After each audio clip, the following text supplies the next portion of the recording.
This is the police with a warrant. Don't go nowhere. Don't go nowhere. Federal agents seen walking with their guns drawn is what families woke up to August 24th in this Austin apartment. A woman in her pajamas seen patted down on the deck. What would you do if your quiet street turned into a federal raid zone at 3 in the morning? In Chicago, that's exactly what happened when ICE agents stormed an apartment complex, dragging illegal squatters out of their beds and into the streets while stunned neighbors filmed every moment. Doors smashed, rifles drawn, families in handcuffs, children crying. But why would ICE launch such a dramatic midnight operation, and what was uncovered that night? The reasons behind the raids, and what it means for America's future. August 24th in this Austin apartment. A woman in her pajamas seen patted down on the deck. My tenant called me, very scared. He said the police are trying to break into our house. On August 24th in the Austin neighborhood of Chicago, everything seemed calm before sunrise. Families slept, fathers prepared for early work shifts, and neighbors enjoyed the quiet. Suddenly, the peace was shattered. Federal agents from ICE stormed the building with weapons drawn, knocking down doors and ordering residents into the street. By the time neighbors understood what was happening, multiple men were already in handcuffs and loaded into unmarked vans. For residents, it looked like chaos. Mothers in pajamas, children half asleep and crying, and entire families lined up in front of their homes. But ICE officials later confirmed this was not a random sweep. This was a targeted operation against illegal squatters, individuals living in the U.S. without proper authorization. Don't go nowhere. Federal agents seen walking with their guns drawn is what families woke up to August 24th in this Austin apartment. A woman in her pajamas seen patted down on the deck. Another man handcuffed in the corner. The agency explained that these enforcement actions were necessary because sanctuary policies in cities like Chicago prevent local jails from cooperating with federal authorities. When dangerous individuals are released without notice, ICE has no choice but to find them in the community, often at night when the chance of violence is lower. One landlord in the building, Arma Castellan, claimed she had checked IDs and documents before renting units. But as ICE confirmed, forged papers and false identities are increasingly common. An entire apartment building was emptied almost overnight, with many detainees sent to federal processing centers. When I came on Monday, I just see this door, they break this door. There is nobody here anymore. Castellan says a mom and baby are still in this apartment trying to figure out next steps after the father was taken. They say police, but they don't even know what kind of people he is because they're just terrorized right now. Now all eyes are on this ICE processing facility here in Broadview. The mayor says it will become a primary hub for federal immigration operations running 7 days a week for at least 45. Those who were not detained fled the area, leaving behind half-empty apartments with broken doors. The operation set off alarm across Chicago. Videos of the raid spread rapidly online, fueling anger among activists and confusion among residents. Many asked why ICE would storm family homes at night. The answer lies in how sanctuary policies force federal agents into neighborhoods. Instead of making safe, quiet arrests in county jails, agents must act in the community where suspects are harder to locate and more likely to resist. This was not an isolated incident. Just hours after the Chicago raid, ICE teams carried out similar operations in other U.S. cities. In Oceanside, California, parents were handcuffed in front of their children. Two teenagers, ages 14 and 17, were zip-tied until an older sister arrived to take custody. At one point, all 4 members of the family were handcuffed. The 2 teens, a 14-year-old girl and 17-year-old boy, were later released into the custody of their older sister, but the parents remain in federal custody.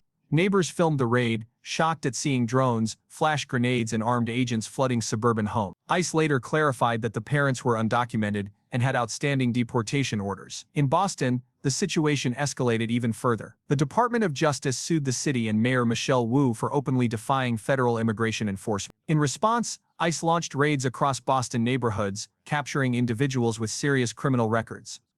Let people know what's happening. Let them see what's going on because it's not okay. Needless to say, the kids are shaken. Here's what the 17-year-old witnessed. They threw, 2 flash grenades in here. They flew the drone in here, broke windows, and they were not saying who they were. One detainee had multiple sex crime charges. For ICE, these arrests showed exactly why enforcement must continue. For critics, the images of armed raids looked like military action. Across all these cities, the same pattern repeated. Activists claimed families were unfairly targeted, while ICE showed evidence of criminals hiding among undocumented populations. The agency explained that it does not choose to create scenes with flashbangs or door breaches. These situations happen because local jails refuse to cooperate, forcing ICE to enter unsafe environments. President Trump's administration echoed this view, stating that sanctuary cities were forcing collateral arrests and that federal agents would continue to flood these areas with resources until law and order was restored. In Chicago alone, ICE deployed over 300 new agents and opened a converted naval base to process detainees around the clock. Videos showed buses arriving at Broadview, now the city's main ICE processing hub. Community activists warned residents to prepare, holding training sessions on how to film raids and blow whistles to alert neighbors. Why are you guys, like, there's murders there, or like drug dealers or something worse? Like, just do what you guys gonna do without all the excessive. This morning, we witnessed one capture of an illegal migrant charged previously with multiple sex crimes. Some groups even attempted to block ICE vans, forming human barriers and shouting at officers. These confrontations only increased the tension. ICE officials pointed out that such resistance puts lives at risk, not only for federal agents but also for residents caught in the middle. In San Francisco, demonstrators tried to block detainee transports at immigration court, escalating the standoff into tear gas and physical clashes. For many Americans, the raids highlighted the costs of sanctuary policies. Instead of removing criminals quietly from jails, ICE must knock down doors where children sleep. That leads to collateral arrests, neighborhood fear, and the appearance of a war zone. Yet ICE insists the alternative is worse, allowing violent offenders to remain free in communities. The controversy intensified when news broke of 2 Canadian toddlers detained with their mothers for over 50 days in ICE custody. Critics claimed this was proof of cruel enforcement, but ICE explained that children are not arrested individually. They remain with their parents when families are detained. The official process is called expedited removal. While critics focus on optics, federal officials argue these cases prove the need for families to resolve immigration status legally rather than risk late-night enforcement. Beyond the human stories, the economic realities cannot be ignored. Illinois alone projects to spend over $2.5 billion on migrants by the end of 2020. Nationally, ICE's budget under Trump's agenda is nearly $75 billion through 2020. These funds cover shelters, legal battles, detention centers, and enforcement operations. Supporters argue this is necessary to protect U.S. jobs, reduce strain on schools and hospitals, and ensure criminals do not slip through the cracks. Opponents, however, claim the money incentivizes aggressive raids. What is undeniable is that ICE, supported by FBI, DEA, ATF, and local law enforcement, continues to expand operations nationwide. From grocery stores to battery plants to residential apartments, no sector is immune from scrutiny. Federal leaders stress that enforcement is not about punishing families but about restoring order to a system that has been overwhelmed by millions of illegal entry. President Trump and former ICE Director Tom Homan have made it clear, sanctuary cities that defy cooperation will face stronger federal action.